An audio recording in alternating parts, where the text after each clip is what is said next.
रामधारी गुप्ता उच्च गति अभ्यास खंड 2 प्रतिलेखन संख्या 5678 स्पीड 100 शब्द प्रति मिनट। Ready start. महोदय, बच्चों को जो ज्ञान प्राप्त हो वह अनुभव से प्राप्त हो, न कि केवल स्मरण शक्ति पर आश्रित रहकर रटाई द्वारा। उन्होंने सोचा था और उच्चतम शिक्षा शास्त्रियों का भी यही विचार है कि इस प्रकार से प्राप्त ज्ञान बच्चों में जागरूकता, कार्यकुशलता, स्वतंत्र भावना पैदा करता है, जो इस जीवन के संग्राम में बहुत सहायक हो सकता है। दूसरा मौलिक विचार उनका यह था कि इस प्रकार की शिक्षा इस देश के लिए अनुकूल ही नहीं बल्कि अनिवार्य है। बच्चों से जो कुछ भी काम कराया जाए वह उत्पादक काम हो और उससे जो कुछ भी पैदा हो उससे शिक्षा का व्यय यदि पूरा नहीं तो अधिकांश निकल सके, क्योंकि यदि शिक्षा का व्यय दूसरे प्रकार से निकालने का प्रयत्न किया जाएगा तो वह बोझ इतना बड़ा होगा कि शिक्षा सार्वजनिक नहीं बन सकेगी। पिछले वर्षों में जो कुछ भी विचार किया गया था या प्रयोग करके देखा गया, उससे जहाँ तक मैं समझता हूँ वही निष्कर्ष निकाला जा सकता है जो पहले सम्मेलन में हुई बहस से निकाला जा सकता था। हमारे शिक्षा शास्त्रियों ने इस पद्धति की अनुकूलता और श्रेष्ठता तो मान ली थी, पर उनकी दृष्टि में इसके द्वारा शिक्षा का व्यय निकालना असंभव ही नहीं अनुचित भी था। प्रयोग से देखा गया है कि इस पद्धति की उपयोगिता है और इससे पूरा नहीं तो अधिकांश व्यय निकाला जा सकता है। यह मैं प्राथमिक और माध्यमिक शिक्षा के संबंध में कह रहा हूँ। उच्च कोटि की शिक्षा के संबंध में अभी प्रयोग नहीं के बराबर हुआ है, इसलिए उसके संबंध में अभी कुछ भी कहना संभव नहीं है।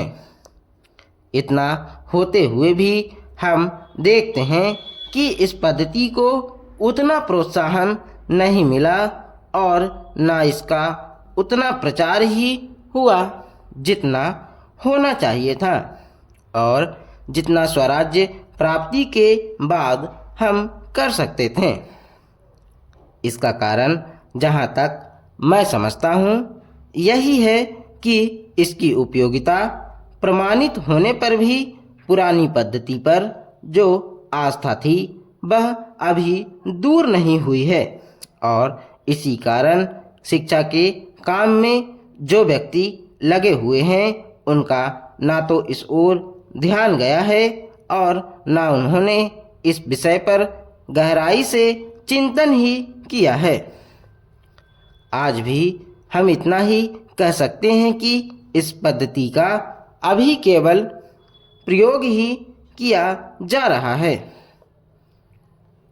इसे राष्ट्रीय कार्यक्रम मानकर हमारी सरकार ने उसको चालू करने का निश्चय नहीं किया और क्रियात्मक रूप से कुछ करने की बात तो नहीं के बराबर ही है। उसका परिणाम यह हुआ है कि पुरानी पद्धति की संस्थाएं दिन प्रतिदिन बढ़ती जा रही हैं और शिक्षा पर सरकार जो कुछ भी व्यय कर सकती है या करना चाहती है उसका बहुत बड़ा अंश उस पद्धति को ही बनाए रखने में व्यय हो रहा है और इस पद्धति को बहुत कम प्रोत्साहन मिला है। मेरा अपना विश्वास है कि शिक्षा में मौलिक परिवर्तन अवश्य किया जाए। महोदय, बहुत बड़ा अंश अनुभव और लोगों की कही सुनी बातों से, देखे हुए दृश्यों से और कुल तथा समाज की परंपरा से प्राप्त होता है। सिनेमा इस सभी प्रकार के ज्ञान की प्राप्ति में सहायक हो सकता है, क्योंकि यह मनुष्य की दृश्य और श्रव्य अनुभूतियों के क्षेत्र को बहुत ही बढ़ा सकता है। यह एक साधारण सी बात है जिसे सभी जानते हैं कि केवल सुनी सुनाई बात की अपेक्षा हम पर देखे हुए दृश्य का प्रभाव अधिक पड़ता है, और हम यदि सिनेमा द्वारा किसी चीज़ को देख लेते हैं तो उसका उतना फल तो नहीं होता जितना स्वयं आँखों द्वारा देखने से मिलता है। उससे तो कहीं अधिक अमिट छाप किसी के सामने किसी दृश्य के वर्णन करने से पड़ती है। मन बहलाव के भी साधन कितने ही प्रकार के होते हैं। कुछ तो ऐसे हैं जो मन बहलाव के साथ साथ शिक्षाप्रद भी होते हैं और इसके विपरीत बुरे संस्कारों का साधन बन जाते हैं। मैं स्वयं यह दावा नहीं कर सकता कि मैंने बहुत सी फिल्में देखी हैं। सच पूछिए तो मुझे बहुत कम फिल्में देखने का अवसर मिला है, पर मेरे पास जो खबरें पहुंचती हैं बहुतेरे विश्वसनीय भाइयों और बहनों द्वारा जो शिकायतें पहुंचाई जाती हैं, उनसे मालूम होता है कि बहुतेरी फिल्में दूसरी कोटि की हैं जो शिक्षा अथवा मन बहलाव का साधन ना बनकर बुरी वासनाओं को जागृत करती हैं। विशेषकर युवकों के चरित्र पर बुरा प्रभाव डालती हैं।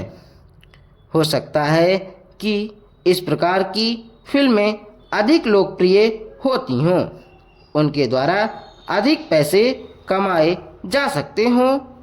कुछ लोग यह कह सकते हैं कि फिल्म निर्माताओं का काम ऐसी फिल्मों को बनाना है जो लोकप्रिय हों, क्योंकि वे एक प्रकार की मांग को पूरा करती हैं।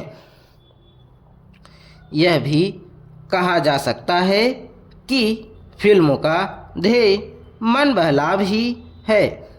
उसको तो तभी सफल मानना चाहिए जब फिल्में उन लोगों का मन बहला सकें जिन लोगों के लिए बनाई गई हों। ये सब बातें बहस के रूप में कही जा सकती हैं, पर मैं चाहूँगा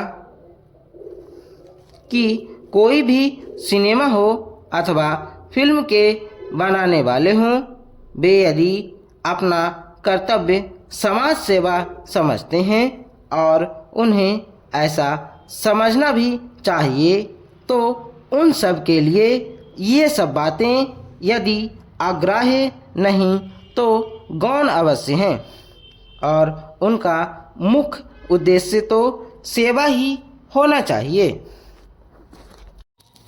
सेवा तभी तक सेवा रहती है जब तक वह सेव्य का हित करे, ना कि उसे गिराए।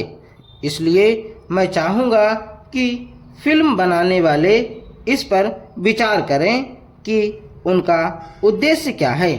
उद्देश्य सेवा ही होना चाहिए, और सेवा के साथ साथ यदि धनोपार्जन भी हो जाए तो निर्दोष है। यदि धनोपार्जन ही उद्देश्य हो और सेवा ना हो तो वह अग्राह्य होना चाहिए। यदि मनुष्य अपने स्वार्थवश कुछ ऐसा काम करता है जो उसके व्यक्तिगत लाभ के लिए तो ठीक हो, पर जिससे समाज को हानि पहुंचती हो तो उसे रोकना पड़ता है। महोदय, यहाँ यह उल्लेखनीय है कि शीत युद्ध की समाप्ति व समाधान एशिया की घटनाओं तथा अफगानिस्तान से सोवियत सेना की वापसी से हुआ है।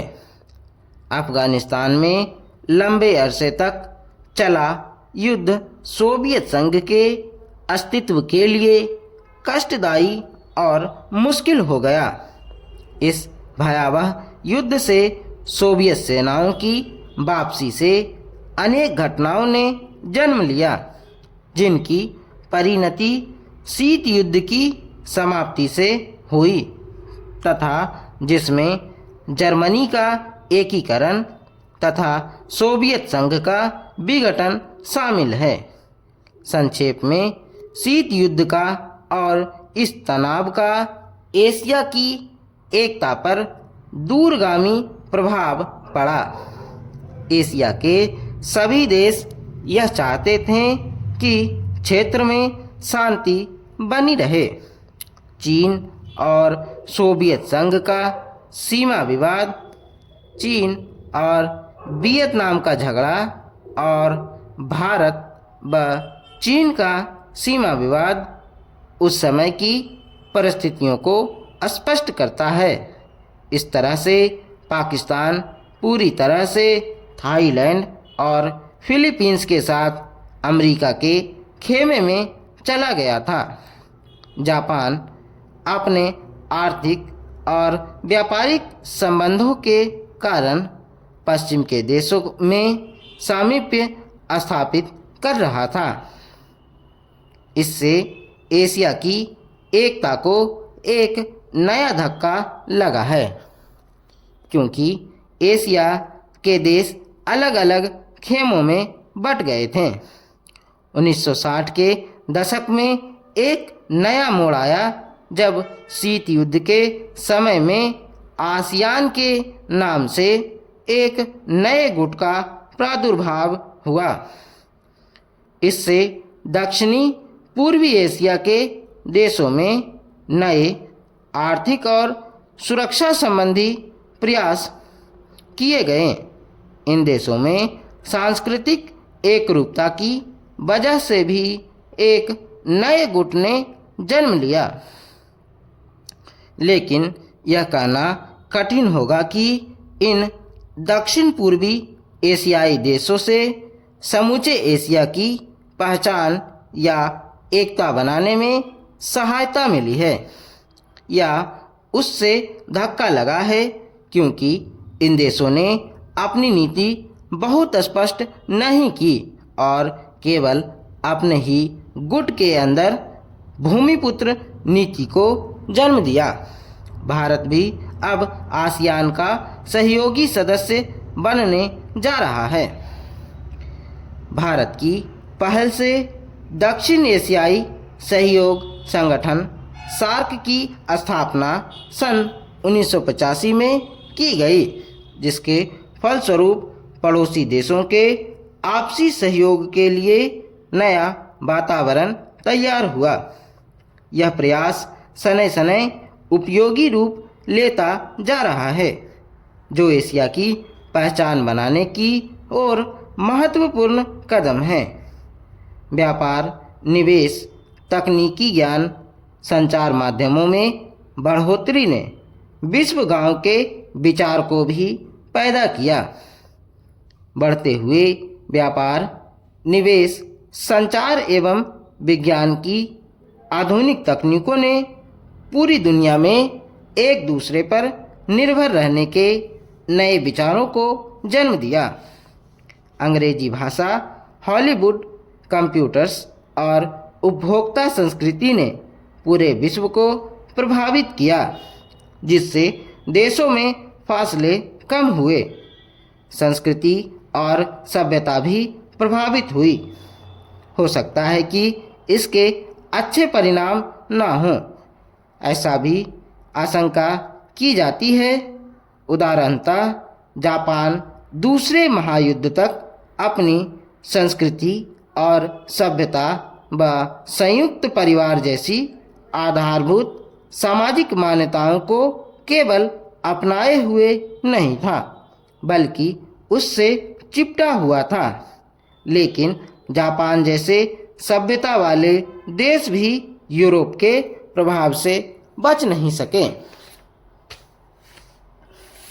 महोदय, दूसरे शब्दों में आर्थिक, व्यापारिक निवेश और तकनीकी कारणों से द्वितीय महायुद्ध के बाद और शीत युद्ध के दौरान एशिया के देशों में पुनः धुंधलापन पैदा हुआ। लेकिन यह बात सही नहीं है कि एशिया की संस्कृति और सभ्यता को पश्चिम के प्रभाव और आधुनिकतम तरीकों ने नष्ट कर दिया। हाँ, एक धक्का जरूर दिया, पर समय समय पर एशिया का यह रूप, एशिया की यह सभ्यता और संस्कृति बलशाली तरीके से उदयमान होती दिखाई देती है। पंडित जवाहरलाल नेहरू ने 1945 में अपनी पुस्तक डिस्कवरी ऑफ इंडिया में एशिया की पहचान पर लिखा है कि 1000 वर्षों से जब यूरोप अपने अंधकार के युग में था, एशिया ने अपने मनुष्यों की प्रगतिशील आत्मा को प्रभावशाली ढंग से दर्शाया।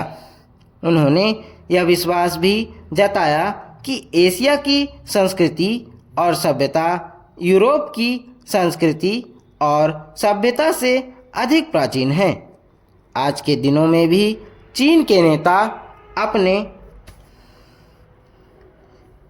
यहाँ आध्यात्मिक क्रांति की बात करते दिखाई देते हैं और अपने आर्थिक विकास को भी प्रतिबिंबित करते हैं। मलेशिया के प्रधानमंत्री भी बड़े गर्व के साथ मलेशिया के रास्ते की बात करते हैं और आधुनिकता और पारंपरिक संस्कृति के मिश्रण से मलेशिया का विकास करना चाहते हैं। भारत के प्रधानमंत्री भी मध्य मार्ग की बात करते हैं, जिसको वे भारत का पारंपरिक विचार कहा करते हैं। वियतनाम के यशस्वी नेता भी साम्यवादी विचारधारा को पारंपरिक सहिष्णुता के अनुसार ढालना चाहते थे। एशिया के इन सब नेताओं की समय समय पर की गई घोषणाओं का वर्तमान संदर्भों में पूरा अर्थ लिया जाना चाहिए, जो एशिया की पहचान को नए सिरे से बनाने में सहायक सिद्ध हो रहा है।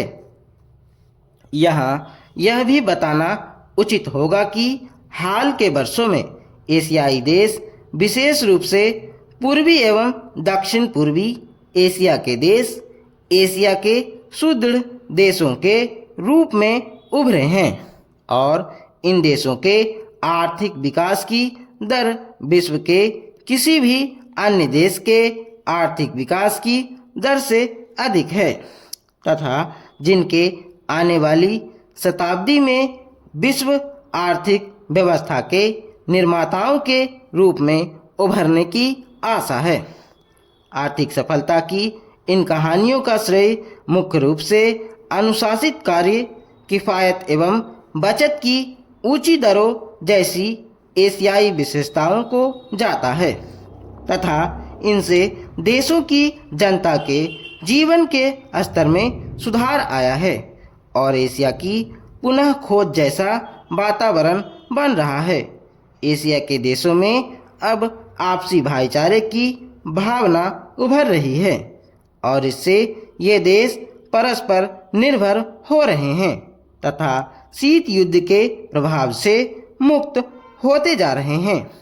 हमारी सरकार ने अपने एशियाई पड़ोसियों के साथ बेहतर संबंध बनाने में पहल करके इस बदलते रुख के प्रति सकारात्मक रवैया अपनाया है।